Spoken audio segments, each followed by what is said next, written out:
the two guys come together, they collided heads, but I don't think they collided right where the cut came in. I think the cut actually was caused by this uppercut right here. Boom, that landed right there on the eye. That's where the cut came from because he backed back and now he's seeing Michael blood. So I don't think the cut came from the head, but I think it came from the punch.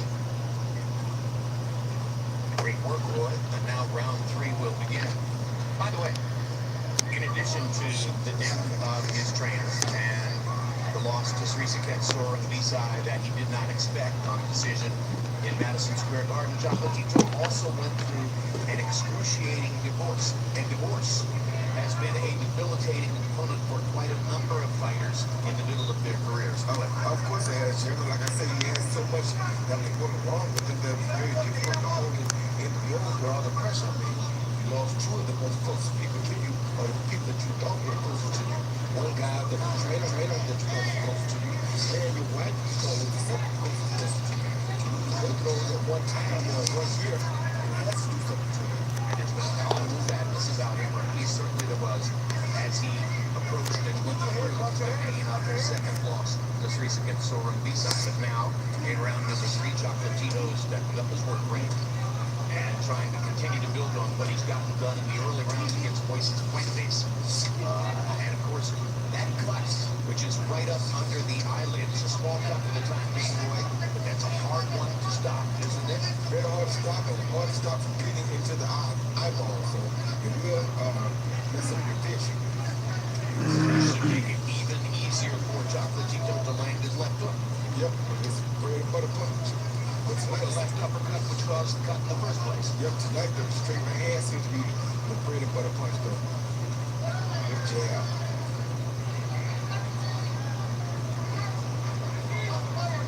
And it was definitely bothered Moises Fuentes. Moises Fuentes pausing to paw at the blood with his right glove. Chocolatito has to worry about nothing coming back right now. It looks like he's been working the gym against the wall bag. Yeah, he is.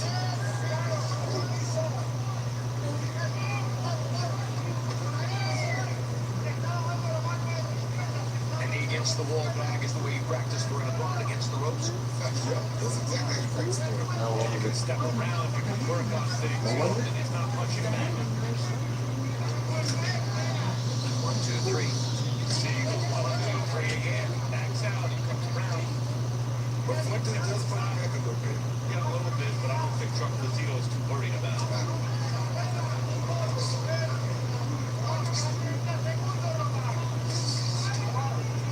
Fuentes made clear that I can get enough money to pick up another Uber. And my workload won't be all that hard. I'll There's some banging in this hand. for me in the traffic of Mexico City.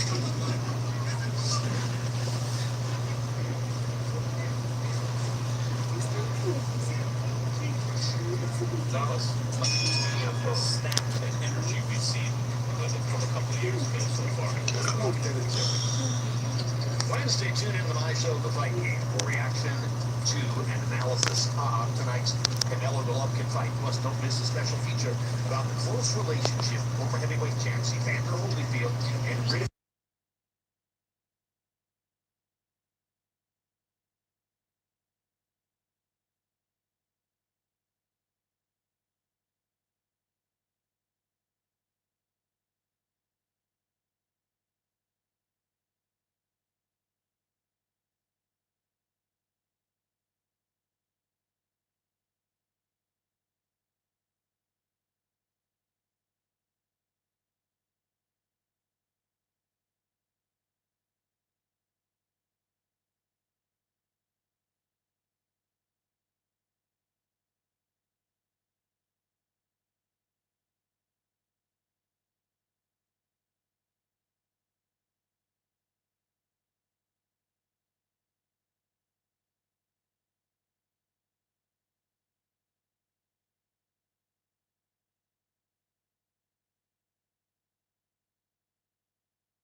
They throw a lot of punches as opposed to a heavyweight or a light heavyweight or even a middleweight.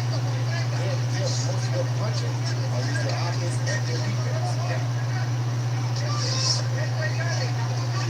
I don't really have a great theory as to why it is, but it's been well known in boxing for decades now that it is a fact that they burn out early smaller guys. As soon as this round ends, we're going to take a look back at highlights from Roman Chocolatito Gonzalez's outings against the time ruler of 115-pound division, now Srisaket Sorokici.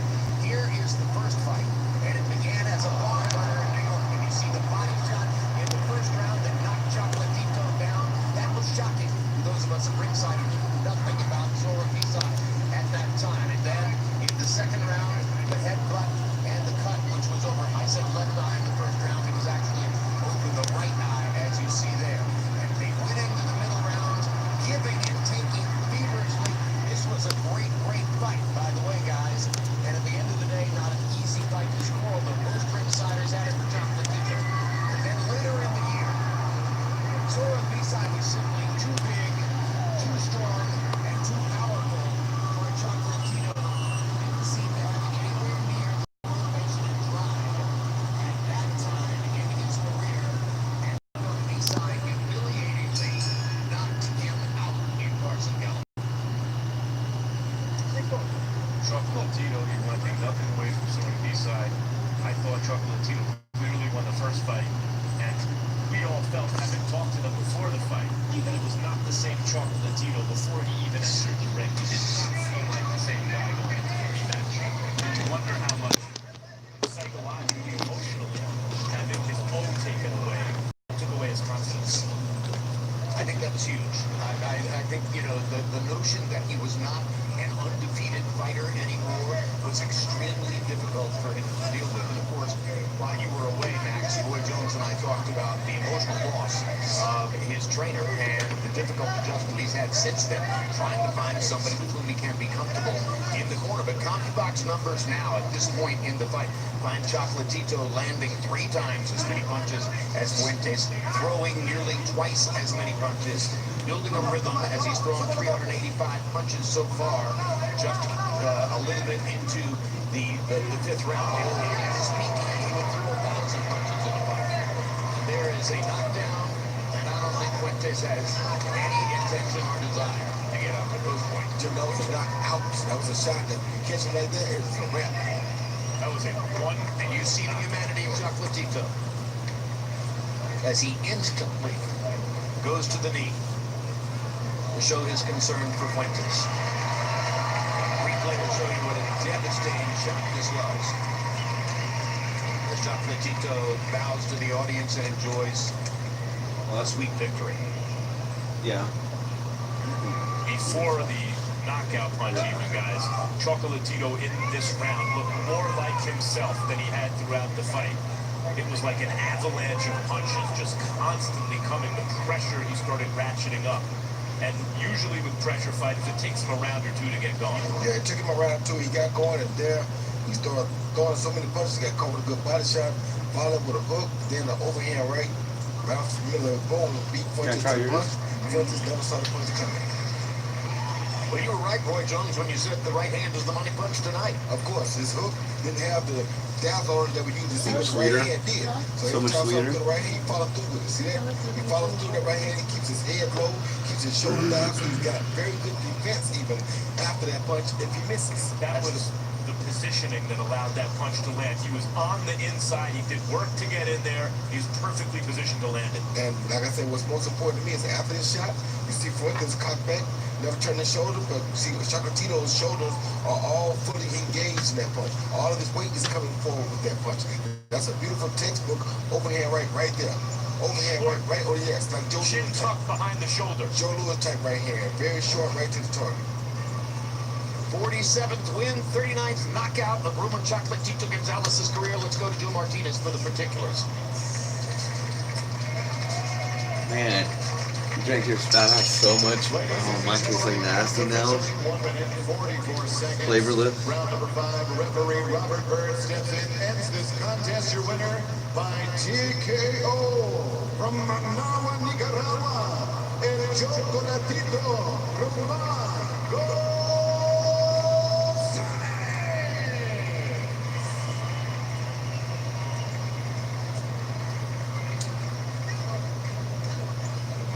So, small bulletin to the rest of the 115-pound weight class. Chocolatito's back somewhere in Thailand. Srisaket Sorong-Bisai might be thinking, oh, there's another economic opportunity for me. Final CompuBox numbers will show that Chocolatito landed about 3 times as many punches as Fuentes, 145 to 47, threw 390 to 244, and landed at pretty much double the connect percentage. So even though he didn't look brilliant at the beginning of the fight, he wound up getting the result he was looking for and threw a few punches along the way, Roy Jones, that led you to believe he could reach, at least at some point, for the kind of greatness he once had. 122 out of 256 power punches. We've always told you, if you land 50% of your power punches, you're going to win the fight. 48% will usually do it too.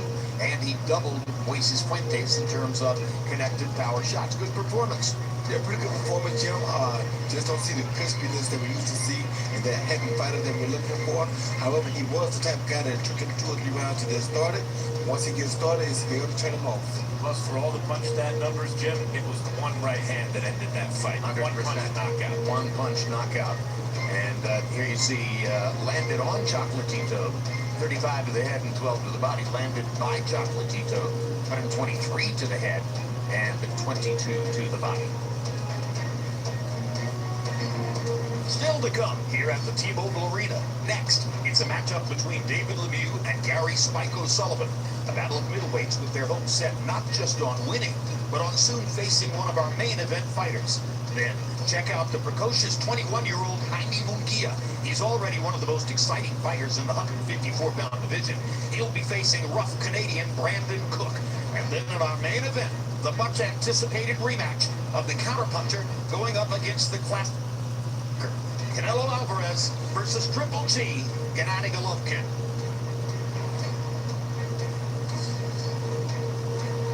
And we bring you back live to the arena. Let's go to tail of the tape for this battle in the middleweight division between Montreal's David Lemieux and Cork, Ireland's Gary Spike O'Sullivan. You see the 4-year age advantage for gives up an inch in height to O'Sullivan. They're equal in arm length, measured from the armpit to the end of the fist. O'Sullivan was 0.8 of a pound short of the 160-pound weight limit for the midweight division. Lemieux was right on it. And there is the most interesting part of the graphic, as you see that David Lemieux. No, I just camera started going off.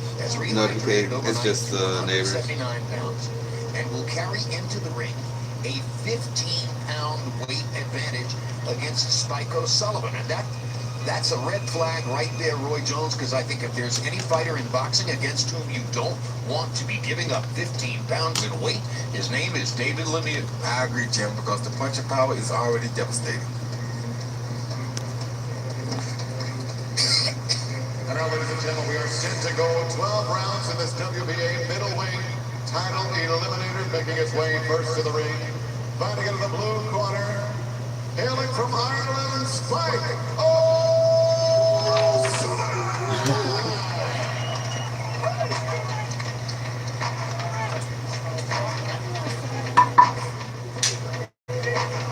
Only rehydrating up to 164.2. What could he be thinking? Do you think, Max Kellerman, that O'Sullivan may have a plan to box and move against David Lemieux? I actually think O'Sullivan is the right idea.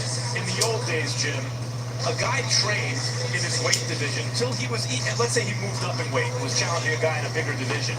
He trained till he was comfortable and felt like, here's where I function best, and that's where you fight. Spike O'Sullivan made weight. He obviously made it responsibly. He only put on 5 pounds. He's going to give up weight in today's modern age where you weigh in the day before instead of day of. Guys can rehydrate 20 freaking pounds. They're not in the same division. But I like O'Sullivan's strategy of fighting where he is best in shape. Well, Roy, if O'Sullivan doesn't get knocked into next week by David Lemieux, then Max will be right and I will be wrong. Well, not necessarily right or wrong, because it all depends on the individual fighters. Sometimes it works in one guy's favor, sometimes it works in the other guy's favor. To me tonight, if Spike O'Sullivan is playing on boxing Lemieux, then it's going to work in his favor to do what he did because now he'll be able to be more elusive with Lemieux gaining the extra weight. So if he's gonna box, it's a great idea for him. Sullivan did come into the fighter meeting with us. We got and some say that four, he was okay, going to yeah, take this shots is live. and punch with David Got Lemieux, 4 but people guys watching don't now. always tell us exactly Yeah, what it's they're going live. to do. And In the thank fighter you, meeting, Iron what are you Fisted supposed to Warrior. do? Worry about what the other guys doing and have Yeah, effective hopefully Lemieux gets the preparation, win. prepare to We'll the see. best of your abilities and may the best man win. And now to make his ring walk, fighting out of the red corner from Canada, former IBF middleweight world champion David Lemieux.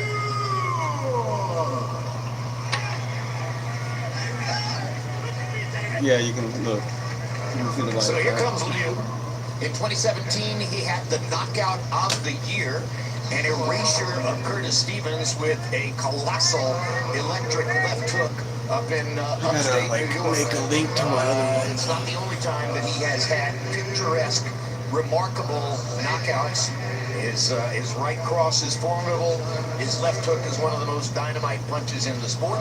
He isn't always responsibly conditioned for fights, and sometimes he takes fights, as he did against Billy Joe Saunders a few months ago, Roy Jones, in which he doesn't really have a chance to compete because of the style differential. Yeah, his style is very different, Jim. He's more of a slugger. If a guy comes out and boxes him, which is why I said Spike O'Sullivan may be doing what he's doing, it creates big problems for Lemieux. And now let's go to ring announcer Joe Martinez. Well, my friends, we are set to go with the next round tonight. 12 rounds this for the WBA middleweight title eliminator. Promoted by Oscar de la Hoya's Golden Boy Promotions and Eye of the Tiger Management in association with Murphy's Boxing. Presented by Tecate, the official beer of boxing, and sponsored by Hennessy. Never stop, never settle. O'Reilly Auto Parts, better prices every day. Fred Moya Insurance, put Fred in your corner. Como quieres viajar, fly your way to Mexico with Interjet Airlines. Venom the movie starring Tom Hardy in theaters worldwide October 5th, and Capital Holding. The WBA supervisor in attendance for this bout, Jose Oliver Gomez. Your 3 judges scoring at ringside, Max DeLuca, Robert Hoyle, and Don Trella. And when the action begins inside the ring, referee in charge, Russell Mora. How's the audio? Let me know in the comments if I need to turn it up. Blue corner, wearing white trunks trimmed in blue. He weighed in officially 159.25 pounds. This 35 veteran has an outstanding record, standing at 28 victories, just 2 defeats, 20 big wins coming by way of knockout. He is the fighting pride of Cork Island, Gary Spike O'Sullivan.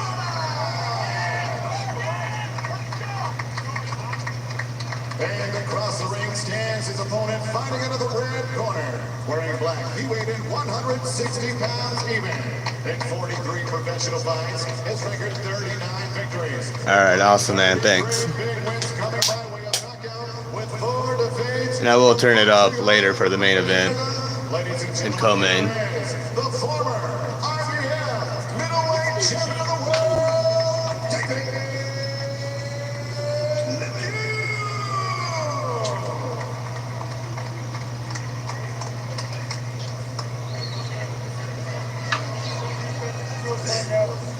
Audio is good, man. Just don't change the name. Okay, yeah, that's what I'm figuring. That or I'm gonna make it unlisted and have it on linked. But so far it's so good. If it goes down, then I'll upload it on my other personal channel. God bless you both. Touch up. No, I'm still drinking one. Every era has them. You know, from Ernie Shavers to Edison Miranda. In all weight divisions in boxing, there's a guy who has questionable stamina, whose technique is exploitable, but man, the power. And that is David Lemieux. Boy, can this guy punch. Yeah, here we go. On the other hand, Max, I'm beginning to think, the more I consider this, maybe he does have the right idea, because if he saw the Billy Joe Saunders fight, he saw how utterly helpless Lemieux was against Saunders, who counterpunched and moved and never gave Lemieux any chance to unload all of that dynamite. And maybe that's what Spike O'Sullivan wanted to do, is to fight him that way, but that's not the way he's starting out, Roy. He's starting out standing in there and giving David Lemieux a chance to trade with him. Yeah, but what he's also doing, Jim, he started out using that same jab that he saw Triple G use.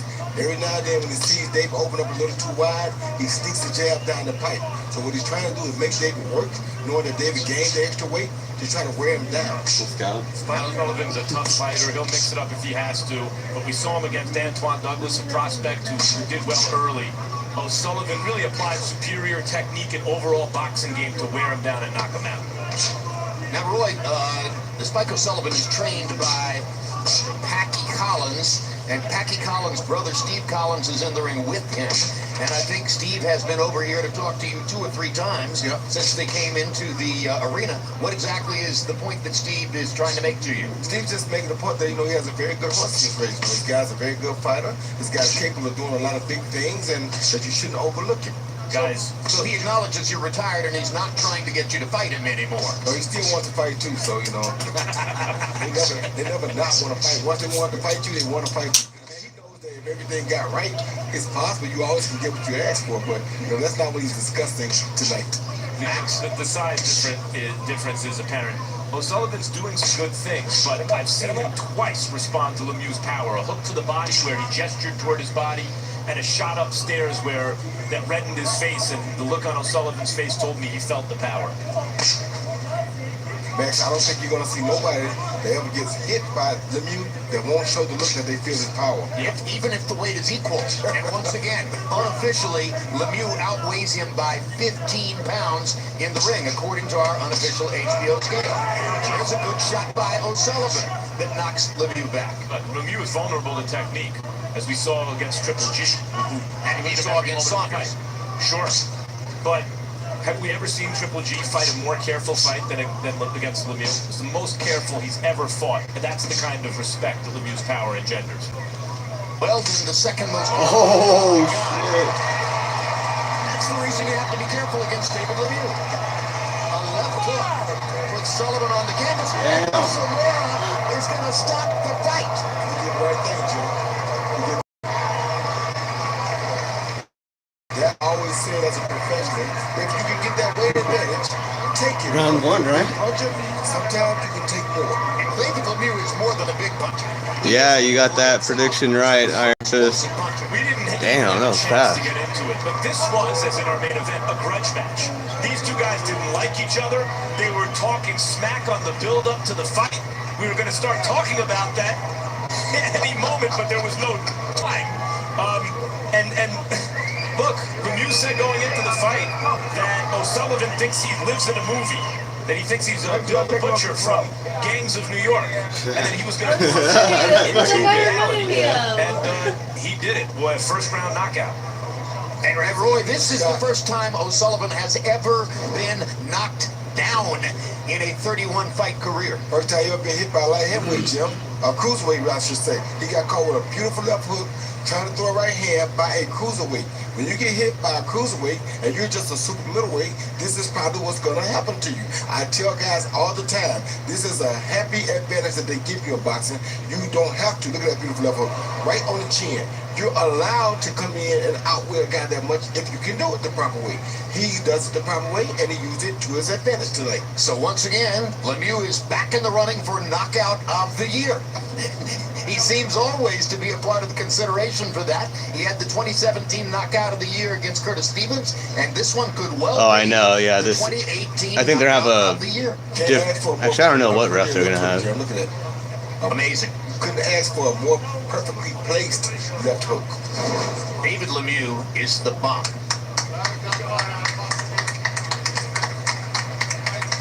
And that is a grudging congratulations from O'Sullivan, who does not like the guy who just knocked him out. And now let's go to ring announcer Joe Martinez for the particulars. Ladies and gentlemen, the end comes of the official time. 2 minutes, 44 seconds. Round number 1. Referee Russell Mota puts a halt to the bout. Your winner by KO, David Lemieux.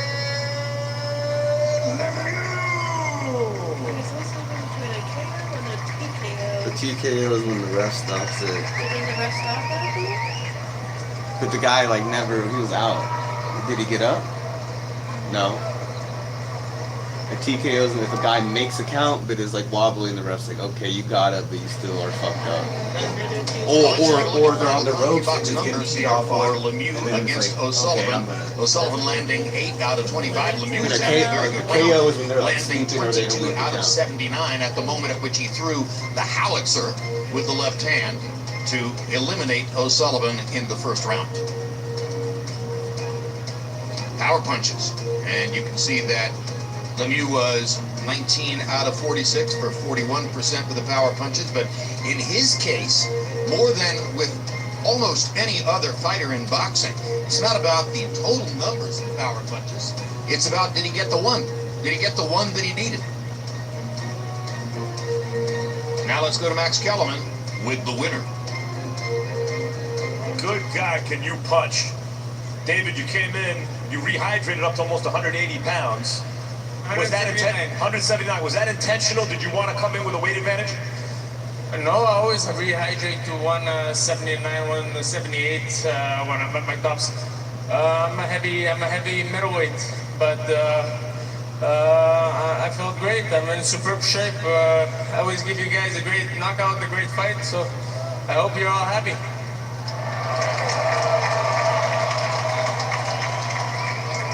You were in with a good, solid fighter, and a guy who seemed to kind of stir up some bad blood with you heading into the fight. Did that motivate you at all? We have a main event tonight where there's a kind of similar theme. Don't piss me off, guys. I guess the message must be clear. Yes, I was motivated. I didn't like all that trash talking that it was done to me before a fight from O'Sullivan's side. So I kept it in me, and I put it into the right timing. I'm a respectable fighter. I come in the ring. I don't disrespect my opponents. I always train hard. I don't trash talk. I respect that kind of behavior. So that's it. In your fight before this against Billy Joe Saunders, who's a very slick southpaw who moved around, that style seemed to bother you. And tonight you had a guy who's more stationary in front of you, and you could really display your power. Can you get to the point, you think, where you can be that same kind of fighter, regardless of the style, where you can still figure out a way to land the home run shot because anyone who you hit seems to fall? Look, you can't compare me against Billy Joe Saunders to David Lemieux today. I'm not the same guy. I was at 50% against Billy Joe Saunders, who is an excellent technician. He moves around the ring very good. O'Sullivan comes forward, but I'm physically 100% in shape. I have no injuries for this fight, so this is what it gives, and an excellent night of boxing. Against Billy Joe, I wasn't at my top, so that's it. Tonight in the main event, the two top middleweights in the world go at it. Everyone's anticipating this rematch. We're expecting fireworks. One of the reasons you're on this card is to remind people there are opponents in the middleweight division who are interesting and can present a threat. What are your thoughts about the main event and fighting the winner? They're two excellent fighters, and I'm extremely looking forward to fighting both of them. And the winner, of course, but there is no middleweight like David Lemieux. Having lost to Triple G the first time around, I imagine you want a rematch. On the other hand, you've never had a crack at Canelo, which could be an even bigger money fight. Who are you rooting for tonight? I'm not rooting for anybody. I want to fight both of them. I think it's a 50-50 chance fight. Canelo is an excellent boxer. So is Golovkin. It's going to be an interesting fight.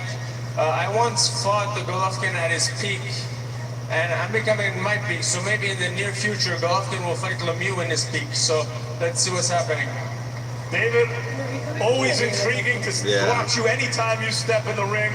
What a knockout. What power. Jim? All right. Thank you very much, Max Kellerman. So, Roman Chocolatito Gonzalez goes into the ring against a lesser opponent and scores a knockout. David Lemieux goes in and scores a knockout. Before we continue this discussion, Put Lemieux in there with let's hear a Charlo. word Let's see from if our he's sponsors. good. Oh, yeah, I don't know. Depends which Charlo.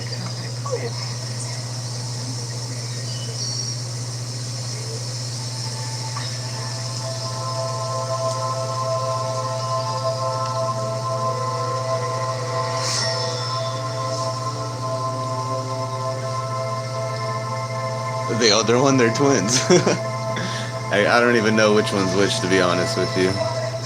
And no, that's not racist.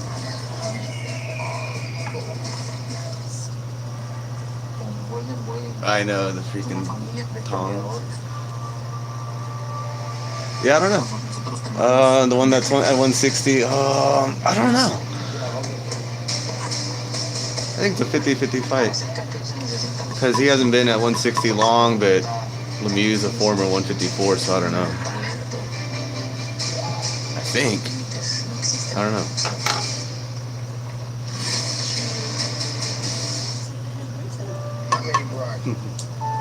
I'm a reporter. I found something really bad. And I have been taken.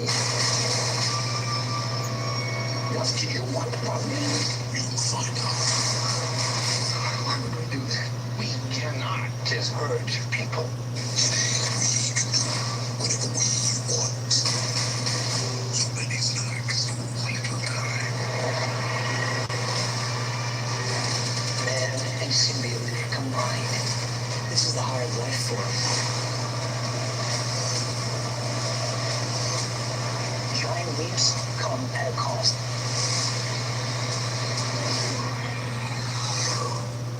What the hell are you? Oh, I have a parasite. Name is Jen. IMAX, October 5th. We are back live at the T-Mobile Arena, and let's take a quick look at the arrival of the two fighters in the main event. First, it was Canelo Alvarez arriving, as you see, at 5:08 p.m. Pacific time. There's a response going on here in the arena from those fans who are already in their seats as they look at video on the screen above them. Canelo Alvarez arriving with his co-trainer, Eddie Reynoso. Checo Reynoso directly behind Canelo Alvarez as he enters for his 53rd professional prize fight. In a career that actually began 6 months prior to the beginning of the career of Gennady Golovkin, who is 8 years older than Canelo is. And then here is the arrival of Gennady Golovkin, which took place 20 minutes later. They'll actually make it 18 minutes later. And once again, there's a response going on here in the arena. As fans look at Triple G on the big screen. Unlike Canelo, he flashes a smile as he enters the arena and trades a fist bump with somebody along the way. And there's an aerial shot of T-Mobile where this pay-per-view is about to get interesting if you are a really serious boxing fan, because we're going to stretch out with analysis and discussion, starting, Roy Jones, with the next fighter you're going to see on the undercard, 21-year-old Jaime Munguia of Tijuana, who has had maybe the most visibly active year of any top fighter in boxing. And I say top fighter, although he did not begin the year as a recognized top fighter. He now holds a 154-pound title that he seized from Saddam Ali in his last fight against Liam Smith.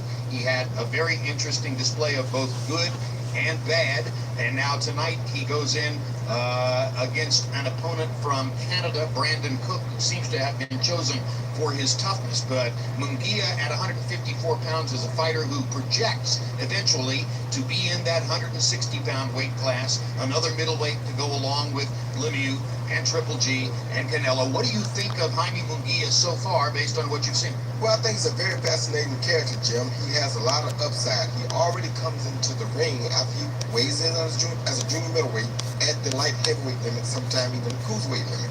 So this guy has so many weight classes that he can fulfill.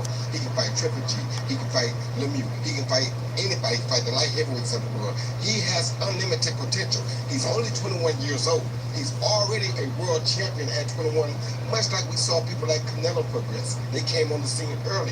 Now look what Canelo is. This kid, I think, is headed for the same type of branding, same type of superstardom that Canelo is, if he can keep it together over these next, say, 13 months. He's going to be in the ring in 18 minutes, and you look at Munguia there as he stretches and prepares to come into the ring. One of the similarities to Canelo Alvarez, Max Kellerman, other than national origin, is that like Canelo, who turned pro at 15, Jaime Munguia turned pro at 16. That's how it is that he's 21 years old, but already with 30 professional fights. And what I see in that is a maturity and a composure that you don't often see in a fighter at this age. You have to keep in mind he's 21, that's right. And if he were like a draft pick in another sport, you'd say high floor, high ceiling. Many watching him would say, no, his defense, he's too wide open. He'll lose to any of the top fighters. I don't know if I ever see him getting to be a pound-for-pound fighter, but he's a great action TV fighter. My point is he's already a great action TV fighter. He's already a guy where when you match him with fighters in his own weight class, because he ain't really a junior middleweight, folks, he's a big monster of a junior middleweight. Already he has this size advantage. He'll exploit it. He has punching power. He has a lot of heart. He fights with charisma. And so already that's the case. He's great on TV. The question is, what's his upside? Can he in fact develop into the fighter that Robert Alcazar thinks he can be, with better footwork and better defense? Can he actually develop into a prime time pound for pound kind of fighter? The thing about boxing, and the reason I say high floor, high upside, high ceiling, is because ultimately it almost doesn't matter if you are successful in terms of wins and losses at the highest level.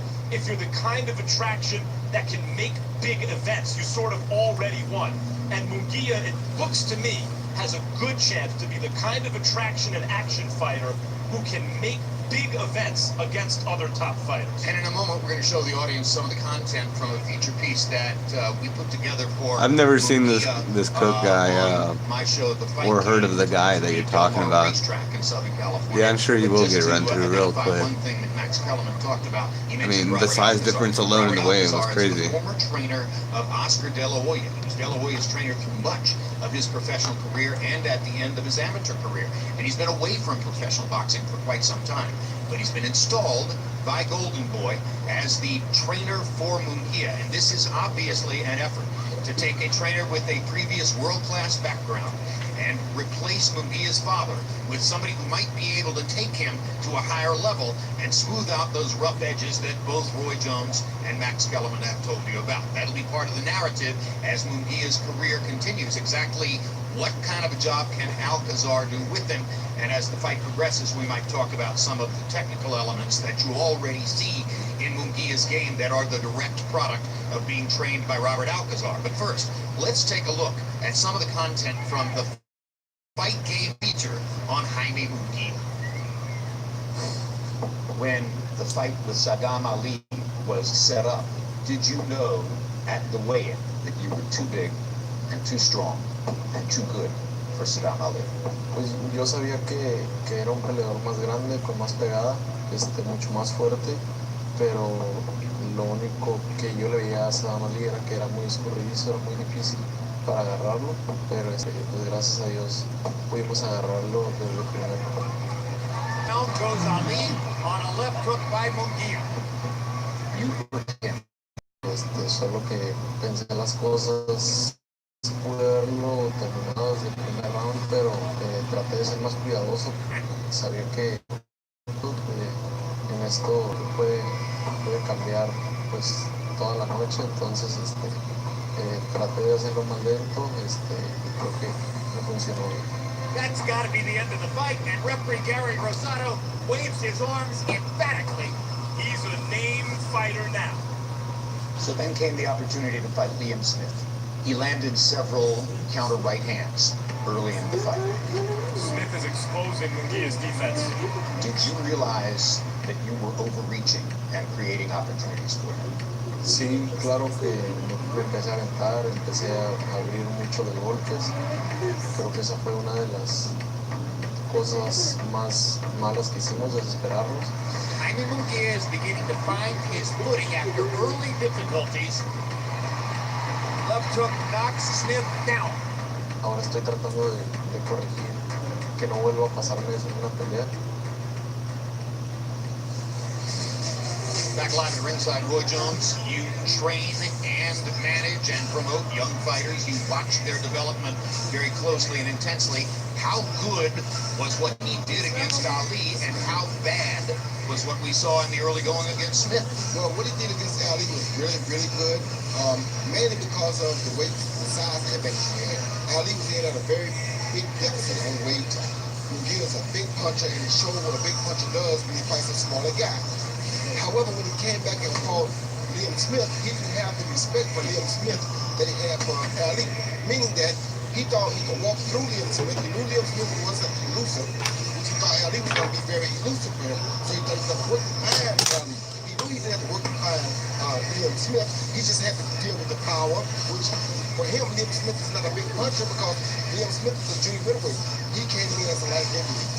So when you see a fight like that, you try to criticize him for taking junior punches, yes, but there's a method behind his madness. He's taking those punches because he doesn't feel threatened by them. When they don't feel threatened, when you feel like a little guy's hitting you, sometimes he tends to let the defense relax, and that's all he did. If you were the manager or the promoter, Jaime Munguia, what would you tell Alcazar you most wanted to see him work on in training? What I want to see him work on his feet, having tighter feet, and trying to speed him up just a little bit. He has a very good Mexican style, but you want to have some acceleration, some explosiveness on some of those punches. He throws everything at pretty much the same speed right now. You want to see a variation of speeds. It's like Julio Cesar Chavez had everything pretty much the same speed, but when Julio Cesar Chavez knew something was going to land, he turned it up. That's what Munguia has to learn. All right, before I go back to Max Kellerman, let me talk to the truck for a second. I know that we have other highlights here which we can show. Do we want to show right now more Munguia Ali, or do we want to show Munguia against Liam Smith?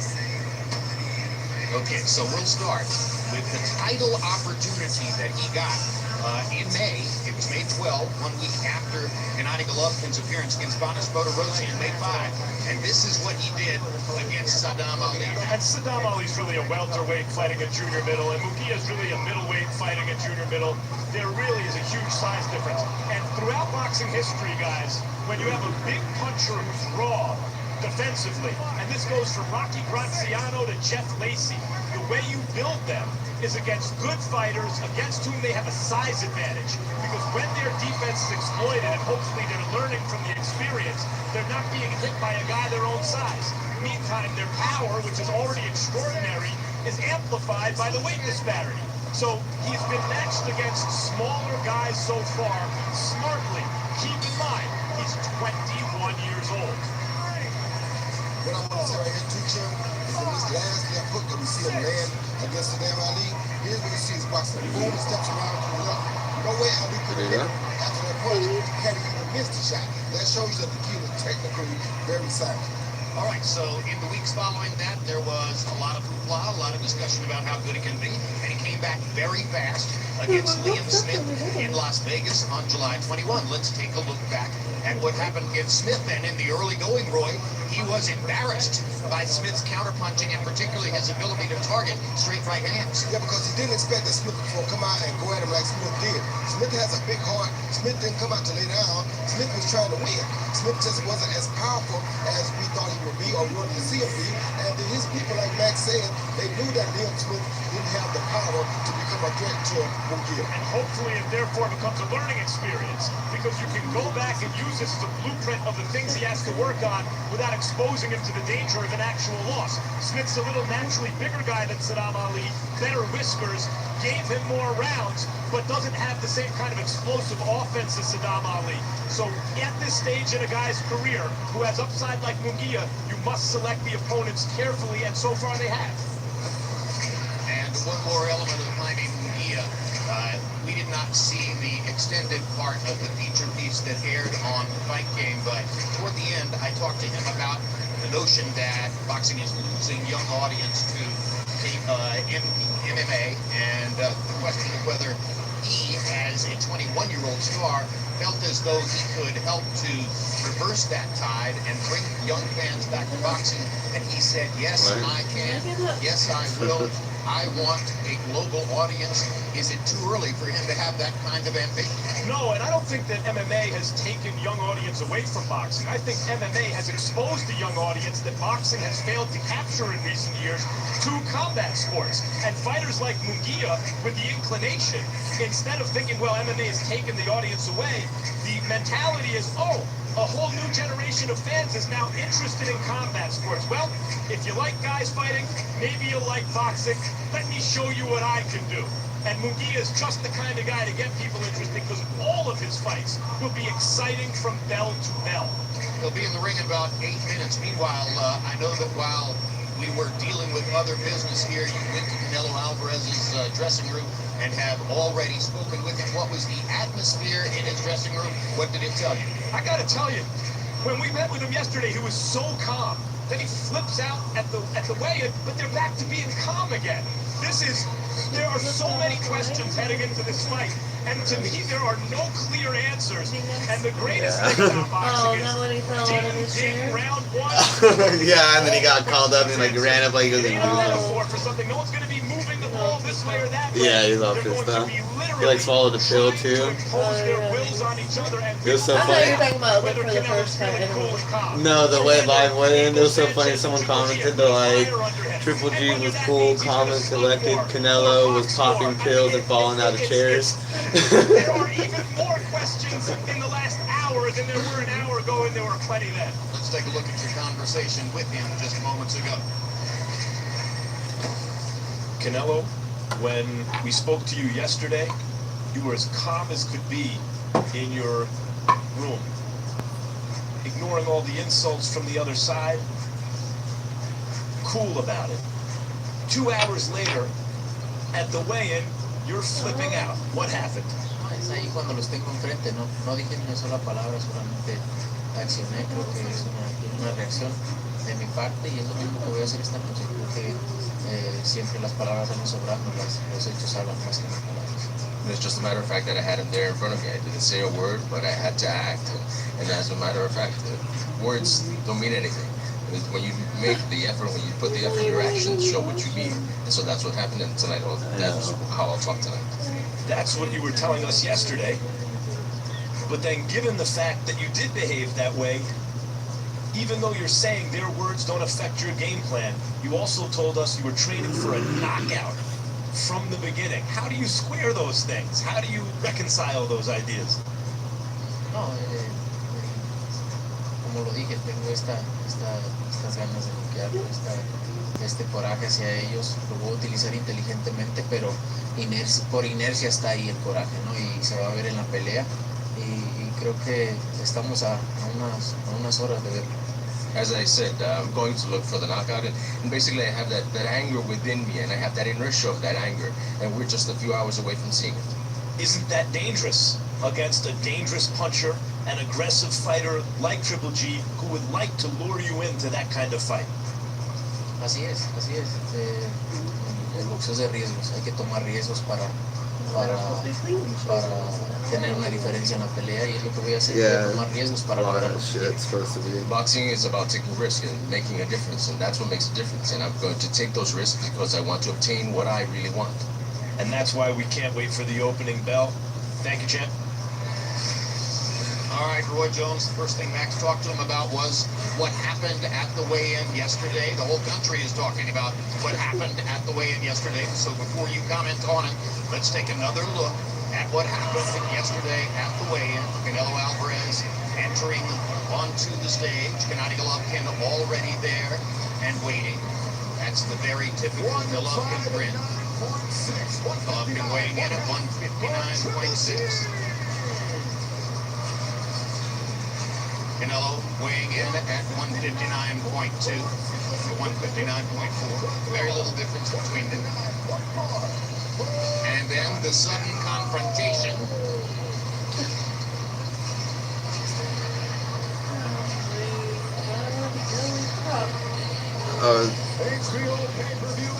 I wasn't watching this, I'd show you. Oh, and then his teeth. Kind of a Jets and Sharks moment if you're old enough to go He back pulled to the West classic, Side "Hold me Story," back. and ultimately, Hold me back. you know, as they say, Right? business cooler heads. He ran up there, thought he was gonna He was like. like this, getting a face, and his team Here's goes the up to thing, push Jim. him. The cooler head's also the What I smarter saw. head. Sometimes Ali did a lot of talking like he wasn't the cooler head, but he was the cooler head. To me, in that video, Canelo was the cooler head. He's just playing games because he knows he's the cooler head. So when he came out and went right up to Triple G, he's letting Triple G know that all the stuff you've said, all the talk you're able of doing, that has nothing to do with nothing. I'm here now, and tomorrow night you guys have to deal with me. Nothing else, nobody else. All that talk, all the computer, all that's out the window. Now you guys have to deal with me. That's what I saw in the video. Max, do you agree with that? I don't know. You know, it's there are, as I said, a lot of questions in the fight, right? Had Canelo been throughout his career the kind of guy who's forcing confrontations at press conferences, he's doing his thing. But we know Triple G ain't gonna get punked.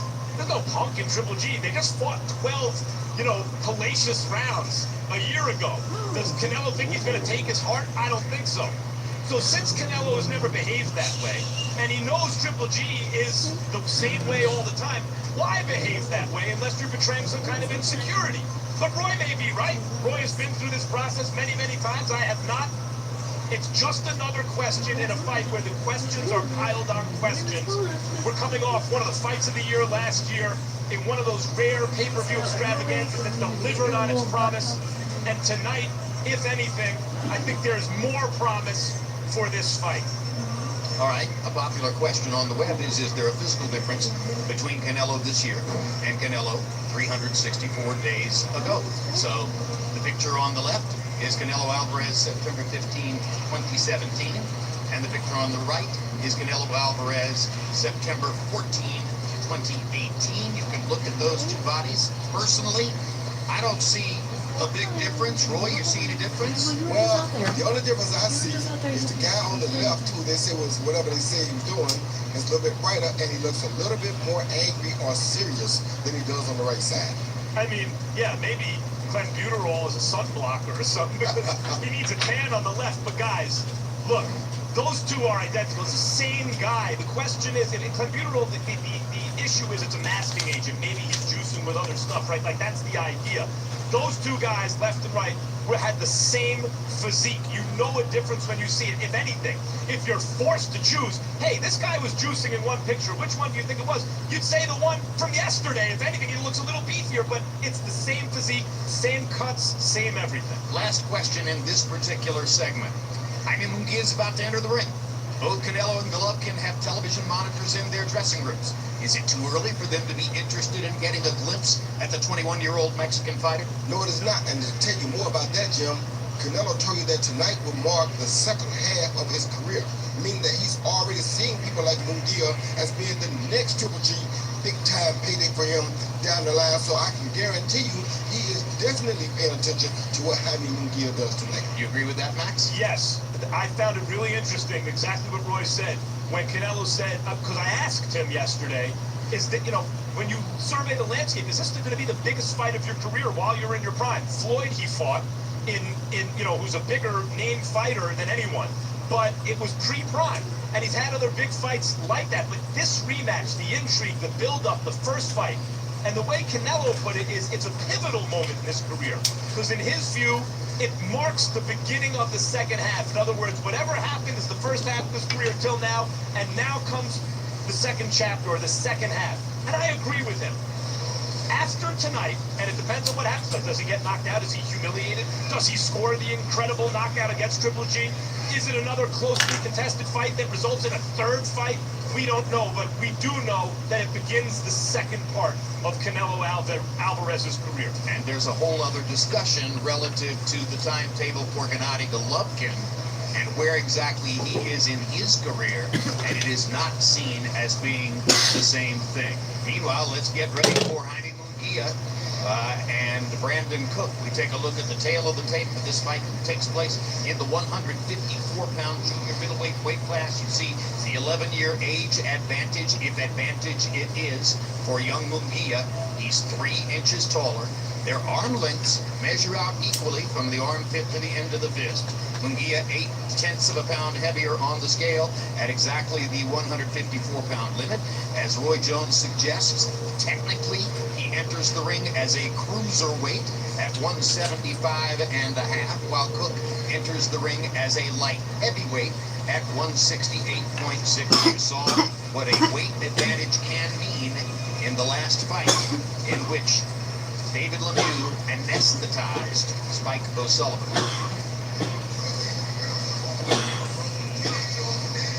Well, ladies and gentlemen, we are set to go with our co-main event tonight. 12 rounds WBO Junior Middleweight World Championship.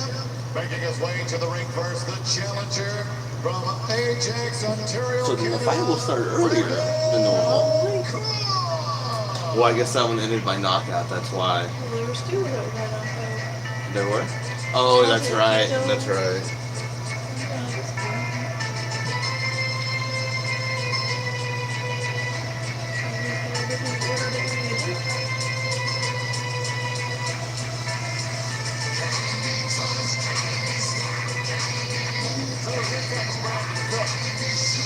Very rare that most of the big name boxers American fight fans have seen in the past few years from Canada have come from Montreal or the Montreal era. Case in point, David Lemieux of Montreal, who we just saw scoring a big knockout. Toronto not nearly as recognized a boxing hotbed as Montreal, and Cook says, yeah, I want to put Toronto on the map tomorrow night. I want to demonstrate that we too have boxing in Toronto, even though we're well aware that the culture there has not been as active or as meaningful yet as in Montreal.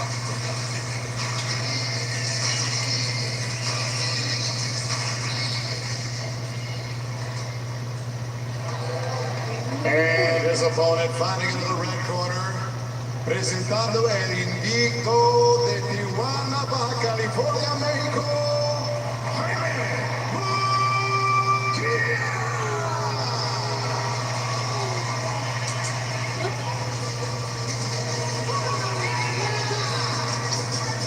21 years old, his father was a journeyman heavyweight who got him started in boxing. He said he has known since his early childhood years that this was what he would want to do.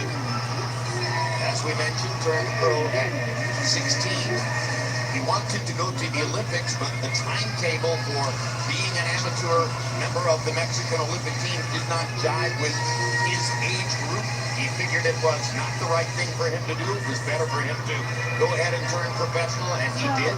And some of the benefits of that have already been seen. The Liam Smith fight, in certain respects, was great for him, Jim, because suddenly after that fight, every fighter in the world was clamoring to fight Munguia because he looked vulnerable.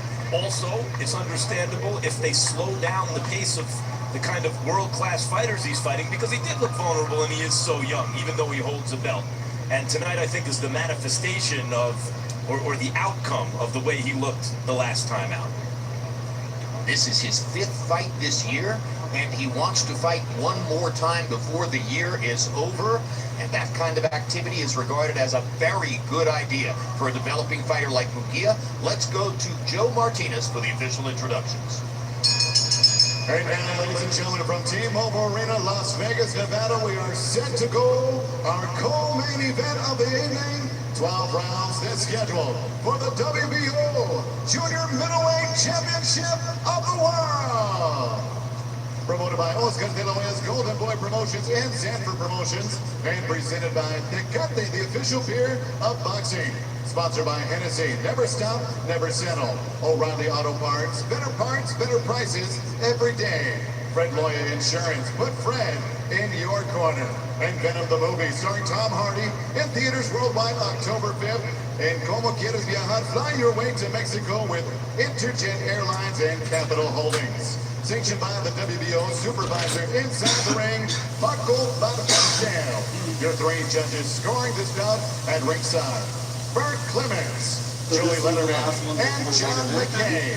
And when the action begins inside the ring, referee in charge, Tony Wiggs. And now introducing you first, fighting out of the blue corner, the challenger wearing blue with black trim. He weighed in officially 153 1/4 pounds, and in 21 professional bouts has an outstanding record of 20 victories, 1 defeat, 13 big wins coming by way of knockout. Fighting out of it, representing Ajax, Ontario, Canada, here is Brandon Cook.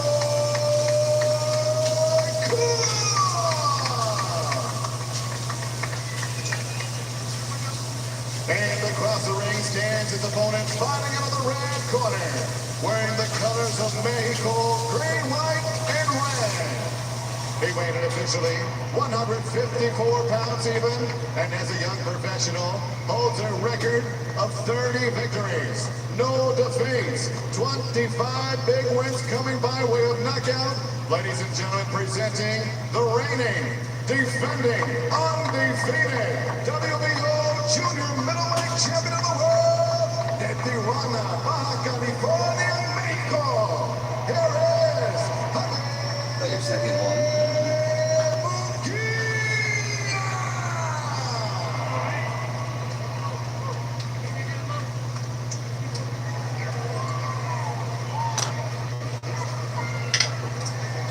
Ok, gentlemen, caballeros, you already received your instructions. Usted recibió instrucciones. Okay, right here is good. Aquí está bien. Aquí no. Right here is good. Aquí está bien. Aquí no. Keep everything above the waist de la cintura para arriba.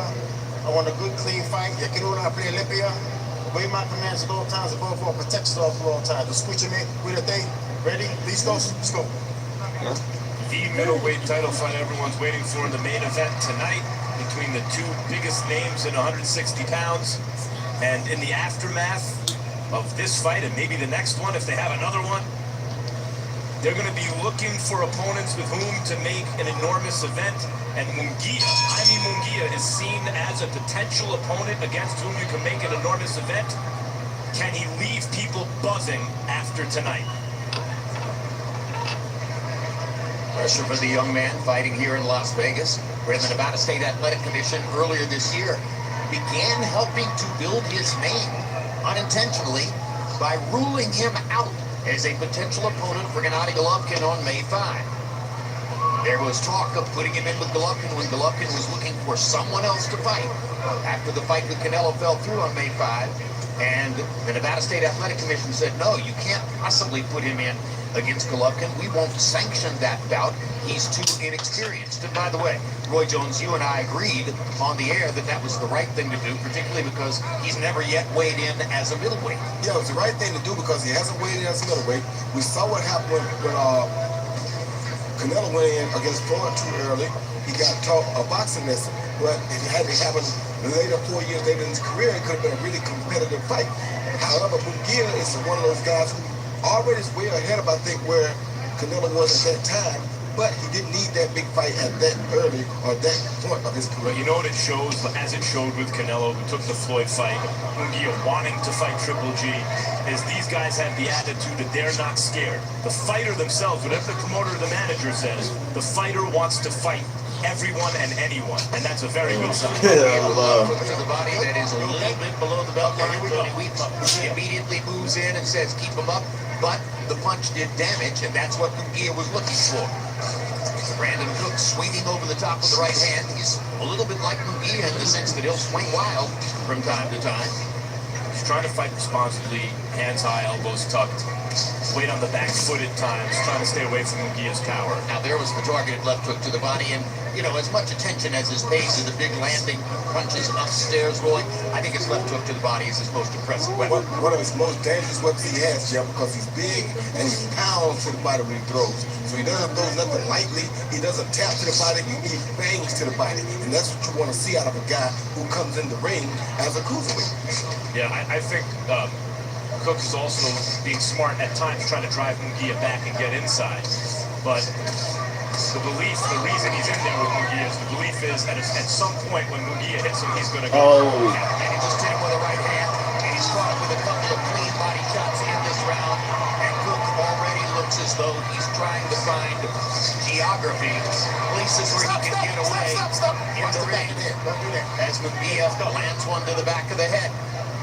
So he's in danger of getting penalized for a foul, but Cook is in danger of getting hurt. Another tremendous body shot, hard right hand, a series of low blows.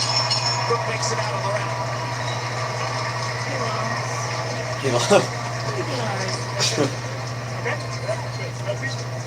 Very good. Nice and relaxed, okay? Nice and relaxed. Nice and relaxed. First round's over, baby.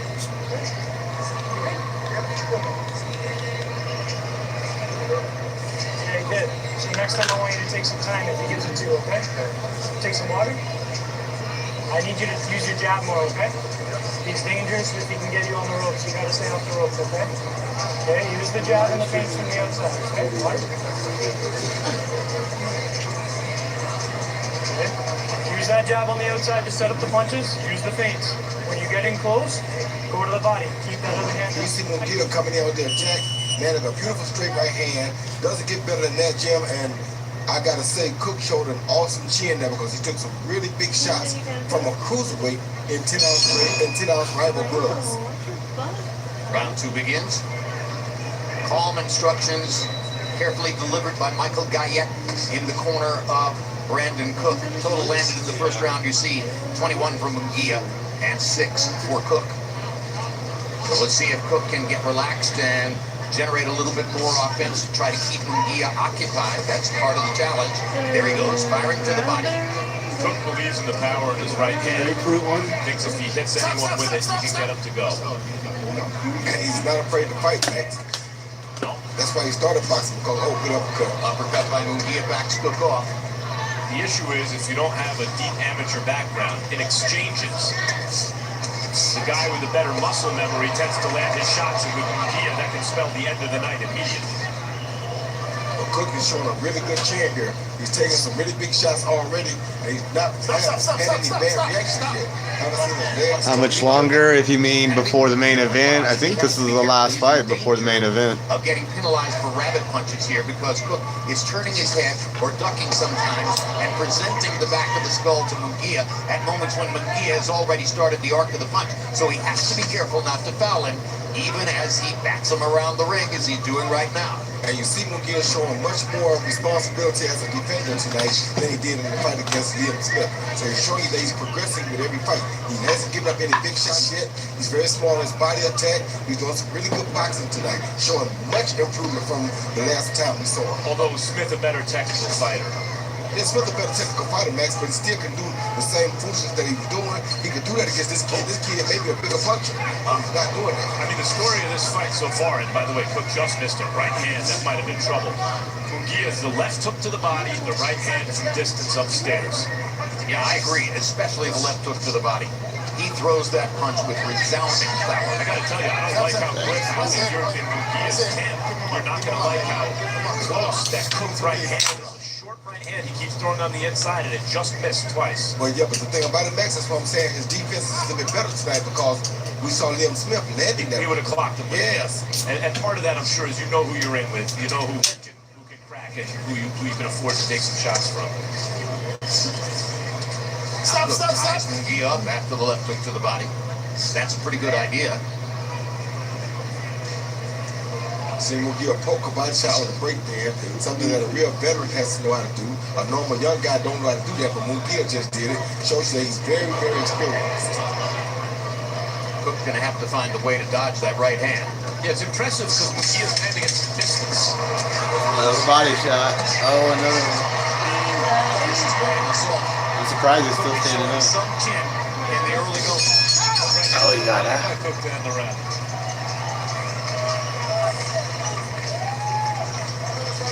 Everything's good. Just keep working. Everything's good.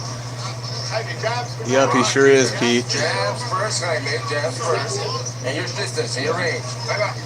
1-2 on the uppercut, okay? He's leaning in. When you take it to the ropes, switch it up. Switch it up over the inside. Don't throw it to the back. Throw it to the inside, the belly, in the middle. All right, keep working just like you're doing now. Back straight up. Okay, you feel me? When he gets you to the ropes, he's teeing off on you. You got to keep it in the center of the ring. Okay, keep it in the center of the ring. You got to use the jab and the feints from the outside. Start trying to back him up. Backing up ain't gonna cut it. Okay? He's better on the front foot. Try and put him on the back foot. It's not working, so you got to try something. Okay? Good boy. One thing that you typically associate with Mexican great fighters, body punching. Jaime Munguia, through round 2, has landed 35 total punches, and 14 of them are body shots. So 40% of the punches Munguia is landing so far are body punches. Very responsible and remembering to go to the body gym. You always love to see that.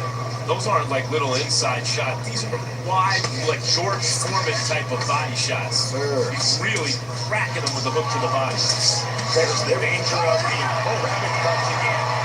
As Munguia throwing while Cook was turning his head, and now we have the first knockdown of the fight. Comes on a series of punches, including a punching right hand by Jaime Munguia. 2:22 to go in round 3 as Cook gets up from knockdown number 1, and again, looks for space in the ring. And here's the fire of Munguia. He will yell at opponents. He will jump up and down. He shows a lot of emotion when he's in the ring, Roy, and you say it's a good thing. Very good thing. Oh, what a body shot. What a body shot. He's How done. do you survive that? He's done now. Tony Weeks is going to stop the fight. As an alley assault was taking place, and Jaime Munguia is a wildly violent fighter. Cook landed a good right hand at the same time Munguia landed his own right hand that essentially started the end of the fight. And after that, Munguia wasn't simply teeing off without a plan. He was throwing vicious, big arcing hooks to the body that was setting up Cook for anything else Munguia wanted to do. That was, as you said, Jim, violent.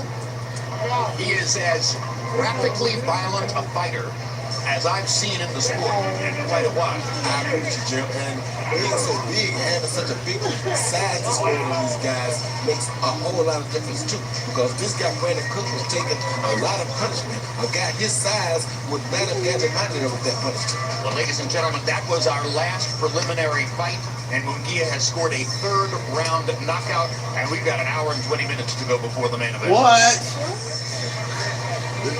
Fucking hour and 20 minutes. Starting with the first knockdown. Never see Munguia on the attack, getting up against the ropes again. He actually put If it's gonna start an hour and 20 minutes, then I don't know. I might pause it and then bring it back on. But I don't know. We'll see. And you see him throwing overhand rights, left hook. That's bullshit. Got hit with overhand right with that, came back with a bottom left hook right behind the head, and that one hurt Cook pretty bad.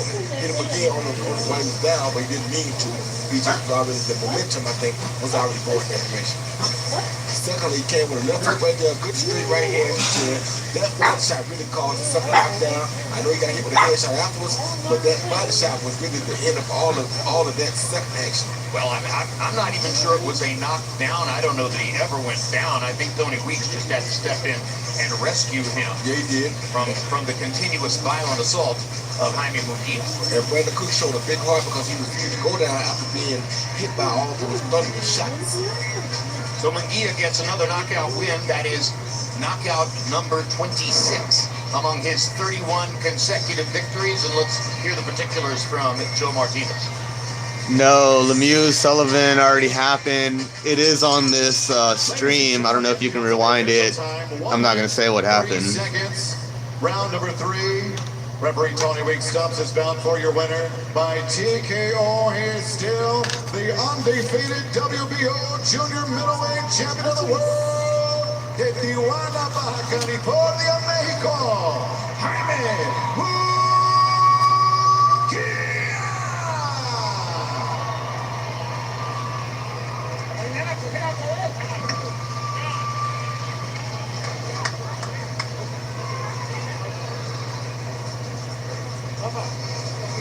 Well, let's take a look at final copy box numbers, which will be one-sided in favor of Jaime Munguia. He lands 30 more punches. He throws 81 more punches. He lands at a not too enormously impressive 29%, but he is not a controlled boxer. He's not gunning for extremely high accuracy at this point. He wants to hurt you with every single punch, and he's pretty good at that. Power shots. He lands 36 out of 93. That's 39%. That percentage will probably creep up as he develops more technical craft as he goes along. Cook got in a couple of good right hands, landing 12 out of 55 overall. But at the end of the day, it's hard to keep your eyes off of Jaime Munguia when he goes on the attack because he is an attacking fighter. And here is Max Kellerman with Jaime Munguia. Congratulations, Jaime, on a very impressive knockout win. In your previous fight against Liam Smith, you were taking the distance. Tonight you came out, looked like with a better defense, and knocked your man out. Is that more about your development or the opponent you were in with? Yo pienso que fue parte de mi desarrollo. Yo creo que la pelea pasada yo estuve un poco más desconcentrado, esta pelea entré más tranquilo, pero pues no hay excusas, entonces creo que me mostré a mí mismo y le mostré al público que puedo seguir adelante. I think it's more or less myself in my development. Basically, Yeah, Brooke. I don't know. I'd like to see him in a comeback fight since his orbital bone got busted up after Spence. More calmer this time around. As a young fighter, is that because you look so devastating against I'm forgetting Saddam Ali? Sorry, Saddam. Watched him growing up in the Golden Gloves. Saddam Ali, you were so devastating against him. Did you take things for granted against Liam Smith and then get back on track in this fight? Creo que sí, yo creo que estaba pensando solo en el knockout, entonces salí buscando solo el knockout, no me concentré en hacer mi trabajo, pero creo que me sirvió de mucho, aprendí muchas cosas y pues aquí están los resultados. Yes, and I think I was always looking for the knockout and looking for the knockout and only the knockout, and that was part of the problem. So now I focused a little bit more, and obviously you see the results now. I do. Nevertheless, you dominated from the very beginning of the fight. Your opponent looked overmatched. What do you learn? What do you get out of a fight like this? Yo pienso que en cada pelea uno poco a poco se va haciendo viendo la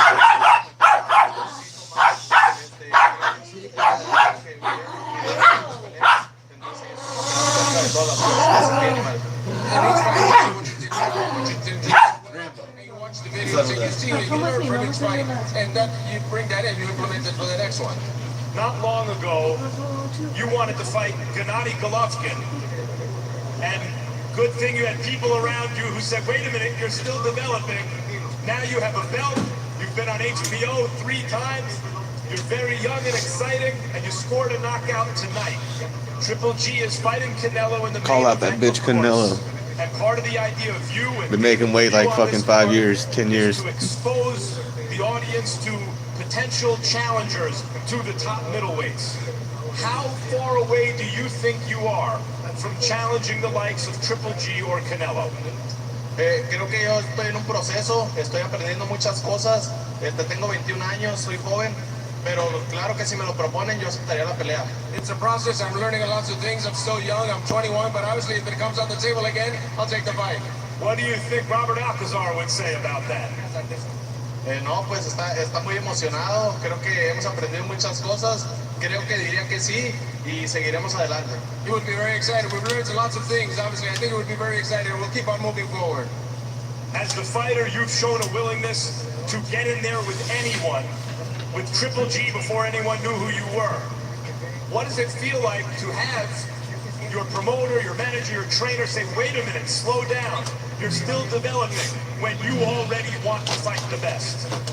No, claro que sí, claro que los entiendo, y como yo lo digo, yo también lo entiendo, pero yo solamente quiero mostrar que puedo seguir aprendiendo, quiero pelear con los mejores para así demostrar que soy el mejor. Yes, I know what they're feeling, you know, I feel that way as well, but obviously I want to fight the best to show that I am the best. Well, we look forward to your progress and watching you each and every time you step into the ring. Thanks a lot, Jaime. Congratulations. Jim?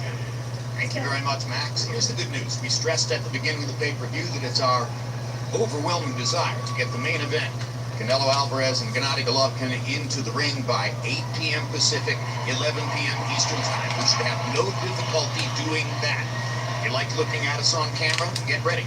So, Roy, we're going to start here by going back. They're going to milk you for like an hour. 4 days to September 16 last year and watching the first fight in highlight form between Gennady Golovkin and Canelo Alvarez. Here it is.